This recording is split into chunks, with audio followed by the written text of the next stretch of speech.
राष्ट्रीय स्वयंसेवक संघ के सरसंघ चालक श्रद्धेय मोहन भागवत जी और इस पुस्तक के लेखक द्वय मेरे मित्र श्री उदय माहूरकर जी, श्री चिरायु पंडित जी एवं रूपा पब्लिकेशन के पब्लिशर श्री कपीश जी मेहरा, इस सभागार में उपस्थित सभी सम्मानित देवियों एवं सज्जनों, हम सब यहां पर प्रखर स्वतंत्रता सेनानी और प्रबल राष्ट्रवादी स्वातंत्र वीर सावरकर के जीवन पर लिखी एक पुस्तक का विमोचन करने के लिए एकत्रित हुए हैं। मैं कह सकता हूं इस पुस्तक के बारे में, यह पुस्तक बहुत ही परिश्रम और शोध के बाद तैयार की गई है। मैं इस किताब के लेखक श्री उदय माहूरकर जी और साथ ही साथ उनके साथी लेखक चिरायु पंडित जी को इस प्रकाशन के लिए अपनी हार्दिक बधाई भी देता हूं और भविष्य के लिए मैं अपनी उन्हें हार्दिक शुभकामनाएं भी देता हूं। उदय माहूरकर जी को जब हम केवल एक वरिष्ठ पत्रकार के रूप में जानते थे, राजनीतिक विश्लेषक के रूप में जानते थे, प्रतिभाशाली लेखक के रूप में जानते थे, लेकिन जिस तरीके से उन्होंने ये पुस्तक लिखी है, मैं कह सकता हूं वेल रिसर्च्ड यह पुस्तक माहूरकर जी ने लिखी है। तो मैं समझता हूं कि शायद इसके बाद लोग आपको एक प्रामाणिक इतिहासकार के रूप में जानेंगे, ऐसा मेरा विश्वास है। वीर सावरकर जी जैसे राष्ट्र नायक के बारे में पढ़ना, समझना और लिखना कोई यह आसान बात नहीं है। वीर सावरकर के जीवन के इतने आयाम हैं, उसे एक किताब में समाहित करना यह बहुत ही चुनौतीपूर्ण काम है, ऐसा मैं मानता हूं। और माहूरकर जी को मैं बधाई देना चाहता हूं, चिरायु पंडित जी को, इनको भी, कि दोनों ने न सिर्फ इस काम को सफलतापूर्वक पूरा किया है, बल्कि एक ऐसी किताब उन्होंने लिखी है जो सावरकर के जीवन से जुड़ी भ्रांतियों को न सिर्फ दूर करेगी, बल्कि उसे सही रूप में प्रस्तुत करने में भी अपनी महत्वपूर्ण भूमिका का निर्वाह करेगी। एक कहावत है कि जब तक शेर अपनी कहानी खुद नहीं कहता, तब तक शिकारी महान बना रहेगा। और वीर सावरकर जी के जीवन की कहानी बड़े लंबे समय तक उन लोगों द्वारा बताई गई जो एक खास विचारधारा से प्रभावित थे अथवा एक खास विचारधारा के लोग थे।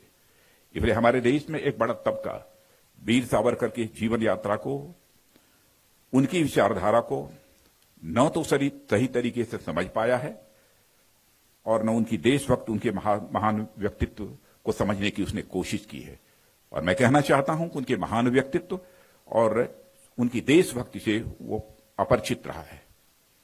पर मुझे बेहद खुशी है कि पिछले कुछ वर्षों में वीर सावरकर जी के जीवन पर कुछ लोगों ने बहुत ही कड़ी मेहनत की है, अच्छा शोध कार्य भी किया है और एक ईमानदार विश्लेषण भी उन्होंने किया है, जिसका नतीजा यह है कि आज वीर सावरकर के जीवन पर कुछ अच्छी और शोधपरक किताबें हम लोगों को पढ़ने को अब मिल जाती हैं। और मैं आशा करता हूं कि यह किताब भी इस श्रृंखला में एक वैल्यूएबल एडिशन बनेगी, ऐसा मेरा विश्वास है। और मैं मानता हूं कि जो हमारे राष्ट्र नायक हैं, उनके व्यक्तित्व और कर्तृत्व को लेकर आप एक वाद प्रतिवाद यह तो कर सकते हैं, डिफरेंस ऑफ ओपिनियन आपकी हो सकती है, मगर उन्हें एक हेय दृष्टि से देखना, किसी भी सूरत में इसे उचित नहीं कहा जा सकता, किसी भी सूरत में इसे न्याय संगत नहीं माना जा सकता। वीर सावरकर जी एक महान स्वतंत्रता सेनानी थे, इसमें कहीं दो मत नहीं है। उन्होंने किसी भी विचारधारा के चश्मे से देखकर राष्ट्र निर्माण में उनके योगदान को अनदेखा करना, अपमानित करना, एक ऐसा काम है जिसे मैं मानता हूं कि कभी माफ नहीं किया जा सकता। और वीर सावरकर भारत इतिहास के महानायक थे, हैं और भविष्य में भी वह महानायक रहेंगे, इसे कोई रोक नहीं सकता है। आप खुद सोचिए कि देश को आजाद कराने का उनका इरादा कितना मजबूत रहा होगा कि अंग्रेजी हुकूमत ने उन्हें एक नहीं बल्कि दो दो बार आजीवन कारावास की सजा दी थी। ऐसे प्रखर राष्ट्रवादी और देशभक्त के ऊपर सवालिया निशान लगाने की कुछ लोगों की विशेष विचारधारा से प्रभावित होने के कारण की जाती है। तरह अटल बिहारी वाजपेयी जी ने वीर सावरकर जी के बारे में उन्होंने कहा था, सावरकर का मतलब यह होता है तेज, सावरकर का मतलब यह होता है त्याग, सावरकर का मतलब यह होता है तप, सावरकर का मतलब यह होता है तारुण्य, और सावरकर का मतलब यह होता है तर्क। मैंने कभी भी सावरकर जी ने यह नहीं कहा कि हमारी बातों को आप मानने के लिए मजबूर हो, किसी को कंपेल किया हो, नहीं। डिस्कशंस में, तर्क में भी सावरकर जी का विश्वास रहा है। ऐसे भी दृष्टांत पढ़ने को मिलते हैं।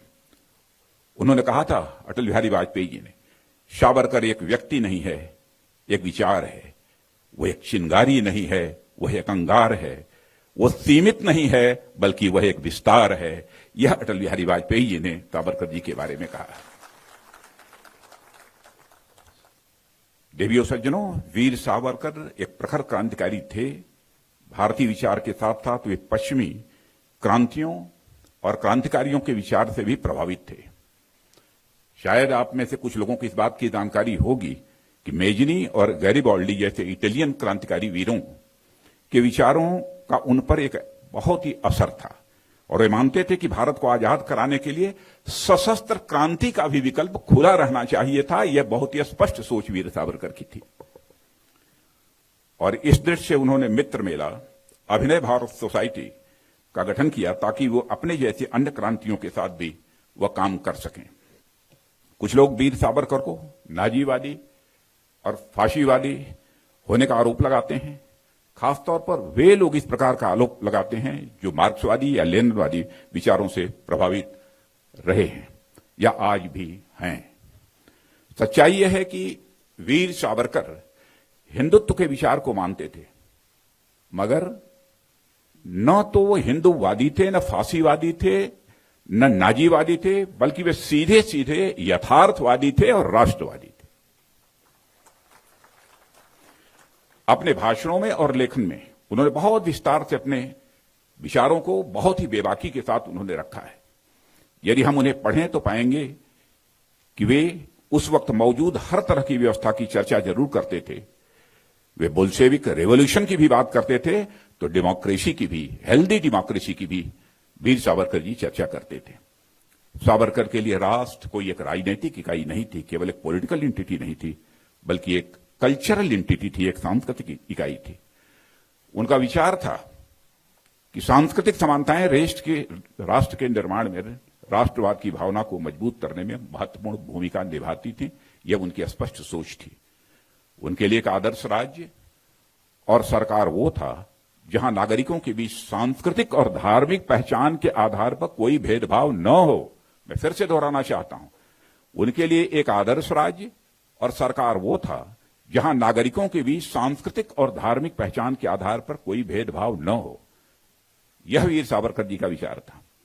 साथियों, हमें वीर सावरकर के हिंदुत्व के विचार को गहराई से समझना होगा, और उनके लिए हिंदू शब्द एक या पंथ या मजहब से जुड़ा न होकर भारत की ज्योग्राफिकल और कल्चरल आइडेंटिटी से जुड़ा हुआ था। उनका हिंदुत्व का विचार सांस्कृतिक राष्ट्रवाद की विचारधारा से जुड़ा हुआ था, जो यह मानता था कि सिंधु के इस पार रहने वाले हिंदू हैं और यहां की संस्कृति भी हिंदू है। जो लोग इस भारत भूमि को अपनी पुण्य भूमि, पितृभूमि या मातृभूमि मानते हैं, वे सभी हिंदू हैं। यह सावरकर जी का विचार है, चाहे वे किसी भी मजहब को मानते हो। यदि उनकी निष्ठा भारत की संस्कृति और संस्कारों में है तो वह हिंदू हैं। यह उनकी एक विचारधारा थी, एक उनकी यह सोच थी। लेकिन इस सोच पर भी बहुत सारे लोगों को आपत्ति होती है। आपत्ति किसी को भी हो सकती है, लेकिन वीर सावरकर जी की इन सब सारी विचारों के कारण जो उनसे नफरत करना, मैं समझता हूं इसके औचित्य को कोई स्वीकार नहीं करेगा। साथियों, सावरकर के लिए देश सबसे पहले था। वे बड़ी बेबाकी के साथ कहते थे कि भारत का किसी भी देश से संबंध इस बात पर निर्भर करना चाहिए कि हमारे राष्ट्रीय हित और सुरक्षा नीति की वह कितना अनुकूल है। यह कैसी सरकार है, इससे कोई फर्क नहीं पड़ता है। वे तो यहां तक कहते थे कि दूसरा देश भारत के हितों के अनुकूल हो और वह जब तक वह अनुकूलता बनी रहे तभी तक वह हमारा मित्र है। यह एक ऐसा प्रैग्मेटिज्म है जो आज की दुनिया की डिप्लोमेसी की एक नई करेंसी है। इसलिए मैं यह मानता हूं कि वीर सावरकर 20वीं शताब्दी के भारत के सबसे पहले और सबसे बड़े सैन्य कूटनीतिक सामरिक विशेषज्ञ हैं, जिन्होंने आजाद भारत के लिए एक robust defence and diplomacy doctrine भी देश की जनता के सामने रखा है। और सावरकर के खिलाफ झूठ फैलाया गया। बार बार यह बात कही गई कि उन्होंने अंग्रेजी सरकार के सामने अनेकों मर्सी पिटीशन फाइल की, लेकिन सच्चाई है कि मर्सी पिटीशन उन्होंने अपने को रिहा किए जाने के लिए नहीं फाइल की थी। सामान्यतः जो एक कैदी को पूरा अधिकार होता है कि मर्सी पिटीशन फाइल करना चाहे तो वह कर सकता है। महात्मा गांधी ने उन्हें कहा था कि आप मर्सी पिटीशन फाइल करो। महात्मा गांधी के कहने पर उन्होंने मर्सी पिटीशन फाइल की थी और महात्मा गांधी ने अपनी तरफ से यह अपील की थी। उन्होंने कहा था यदि सावरकर जी को रिहा किया जाना चाहिए, जैसे हम शांतिपूर्ण तरीके से आजादी हासिल करने के लिए आंदोलन चला रहे हैं, वैसे ही सावरकर जी भी आंदोलन चलाएंगे। यह बात महात्मा गांधी जी ने कही थी। लेकिन उनको बदनाम करने के लिए इस प्रकार की कोशिश की जाती है कि मर्सी पिटीशन फाइल की थी, उन्होंने क्षमा याचना मांगी थी, अपनी रिहाई की बात कही थी। यह सब सारी बातें बेबुनियाद और गलत हैं। सावरकर ने भारत के लोगों को गुलामी की बेड़ियों को तोड़ने के लिए प्रेरित किया था। उस समय देश में प्रचलित छुआछूत की कुप्रथा के खिलाफ उनके विचार और कार्य दोनों ने डॉक्टर अंबेडकर को भी प्रेरित किया था। उन्होंने हमेशा सहभोज, अंतर्राज्यीय और अंतर्राष्ट्रीय विवाह और विधवा विवाह, नारी शिक्षा, मंदिरों में सभी जातियों के प्रवेश के लिए लड़ाई लड़ी है। वे सही मायनों में एक सोशल रिवॉल्यूशनरी थे।